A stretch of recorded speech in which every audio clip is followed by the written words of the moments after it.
So this is the basis of something that is very unique uh, in the African American church, and not just African American, but we can take the American side off and just say in the African portion, because that's where we're grabbing a lot of the influence that is communal and very social. So the title of this is The Shout in American's Black Pentecostal Church. So we're going to look at what we're dealing with in Shout, not just something that you do, but that is part of the worship service of the United House of Prayer Church, which actually finds its root in the Azusa Street movement. So we're going to look at this really quick, and you tell me what you think of this. So I'm pointing and I'm clicking, hopefully the right direction. Here we go.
So what is this? This is what is known as a shout band. And I stopped it in a particular spot, and I'll go back and explain that spot that I stopped in. But there's several things that we need to look at, and that is shout bands, and looking at it and how it really parallels Pentecostalism. First thing we look at is how it developed. If we look at Pentecostalism, the place that I'm going to focus on is Los Angeles. We have the kind of the beginning of the Pentecostal movement. Of course, we know it starts before then, but we can look at the shout band and we know that it actually started in a major metropolitan area, Newport News, Virginia, and moving down to North Carolina into South Carolina.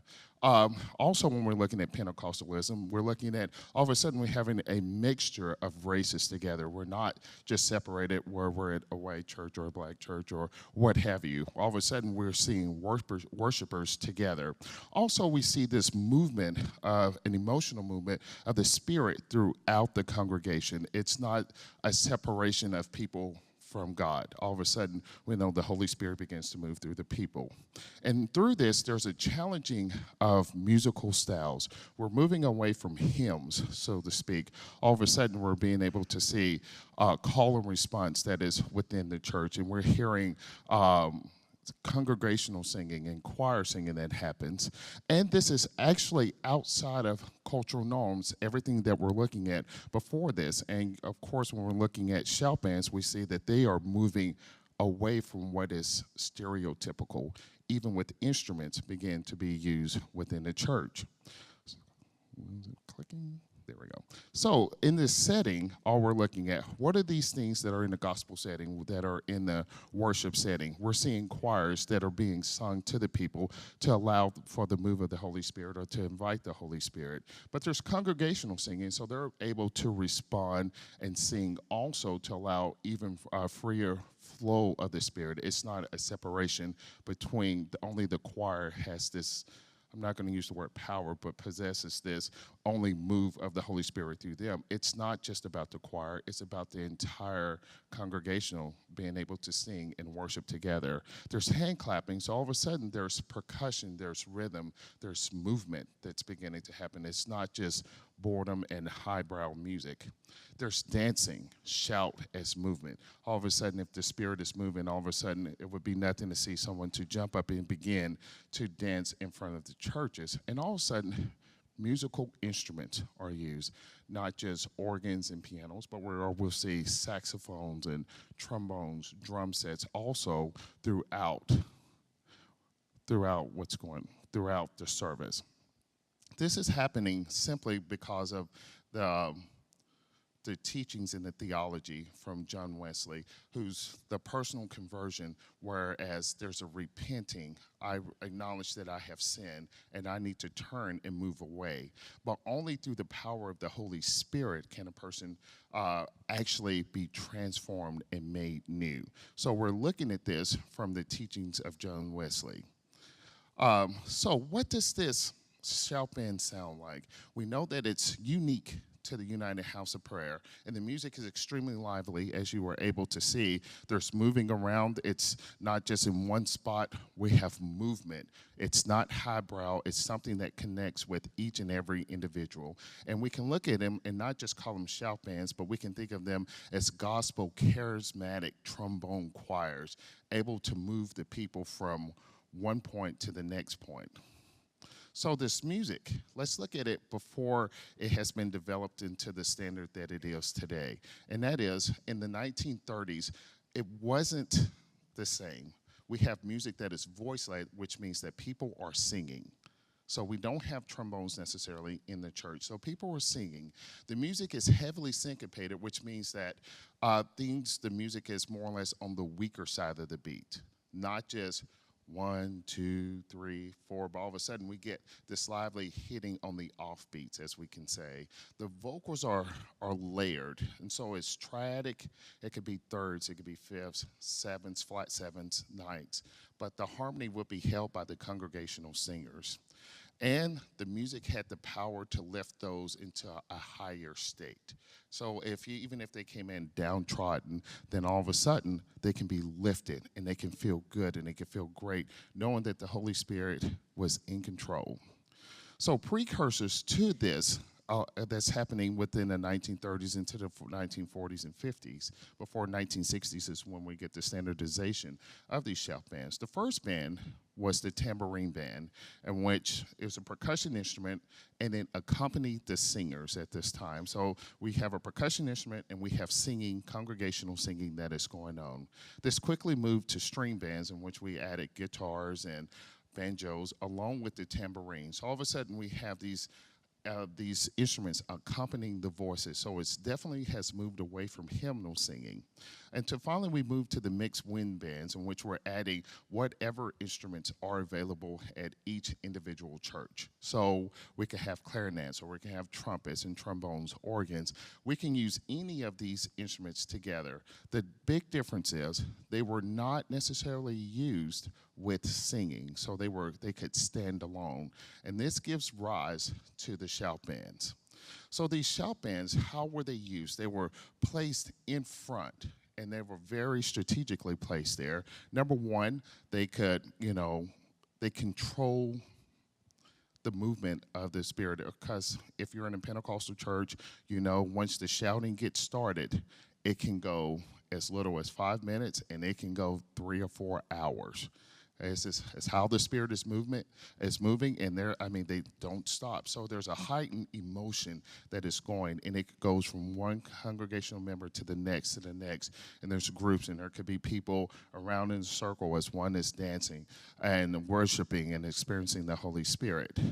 But also by placing them in front, the preacher had the power to stop it if it's for him to give a message, or if it's time to raise an offering, or for any number of reasons. And if they were placed in front, then all of a sudden the preacher had the power to stop what was going on. The thing that stays the same between each member within a shout band is that their unique gift of playing trombone is known as a gift from God. This is not something that they take lightly. It's not that it's just something we learn academically. We go to 6th grade or 7th grade, we pick up this horn and we play it.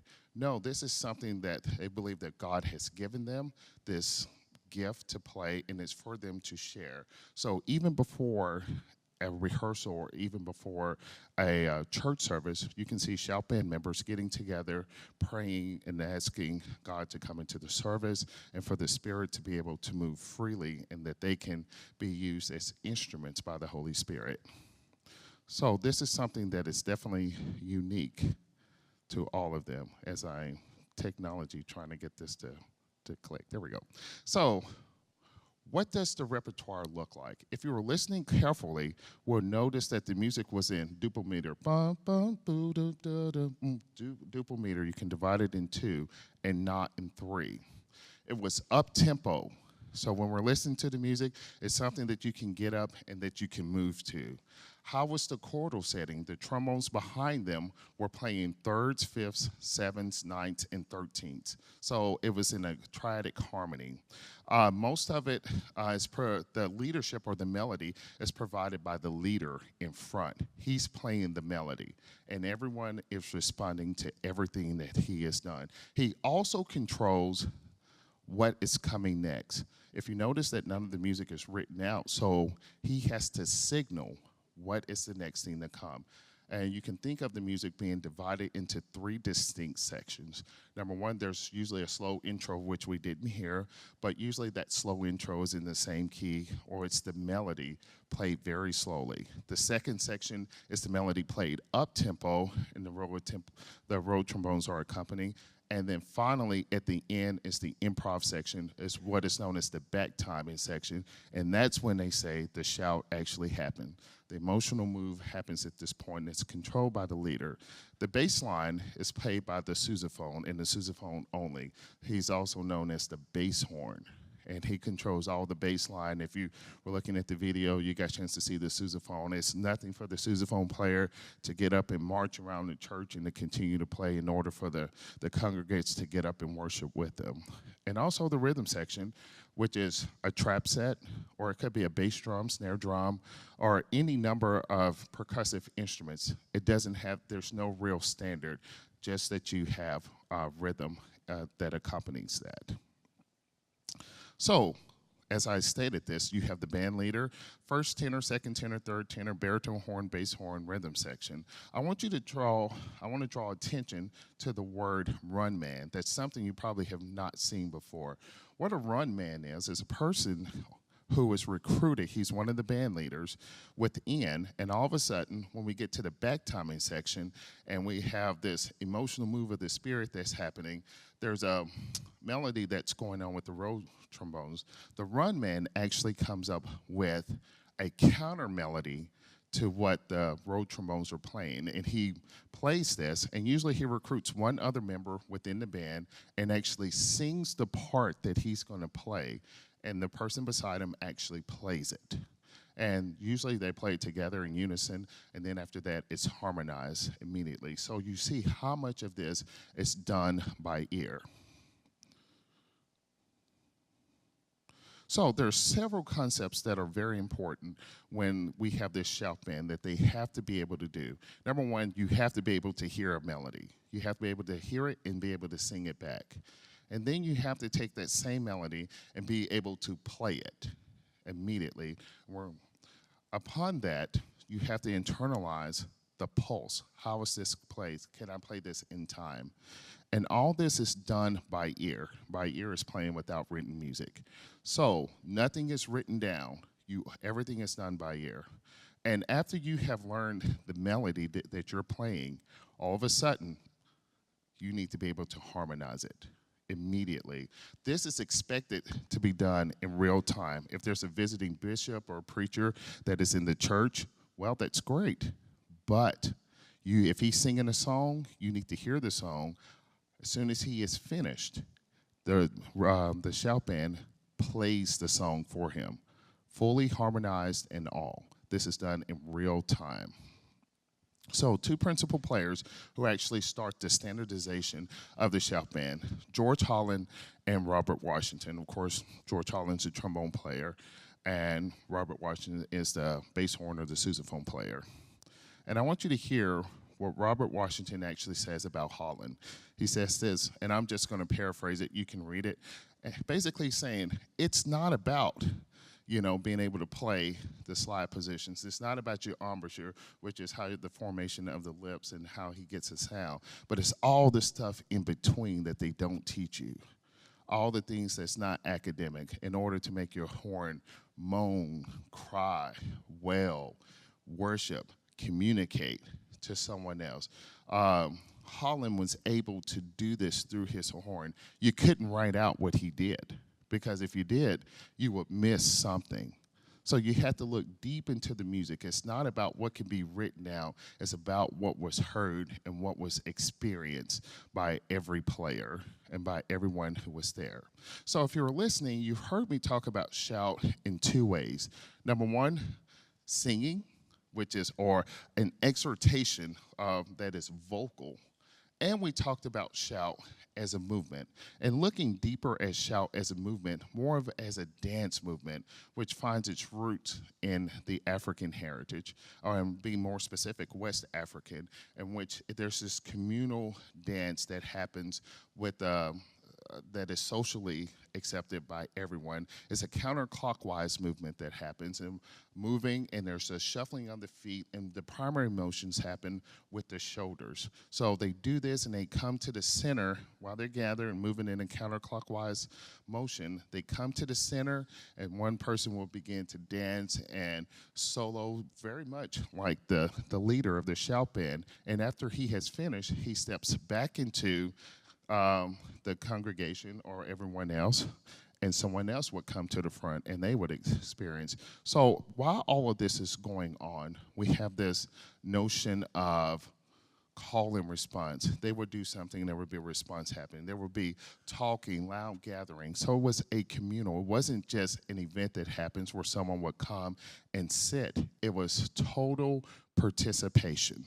And that's what we look at when we're looking into our churches and we're looking into the Pentecostal church. It was something that everyone had to experience. It wasn't something that you could just come to, sit back, and observe. You had to be actively involved. And this is when we're looking at shout as music.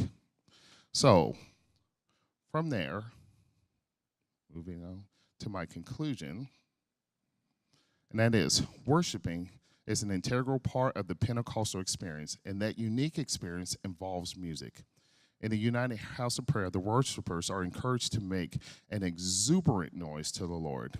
In this denomination, along with the voice, came the introduction of the trombone into the worship service, which was not common in the early 20th century. The introduction of the trombone, which imitated the preacher in a liturgical service, is said to have led to the spread and the popularity of the United House of Prayer and the Pentecostal movement in general. So all of a sudden you can see 2001, which was the video clip, even today they have several CDs, they have competitions and everything, that this use of shout band is gaining momentum. And it, all of a sudden, an under-researched and under-known phenomenon that has happened in the Pentecostal church is finding its way to the fore. Thank you so much.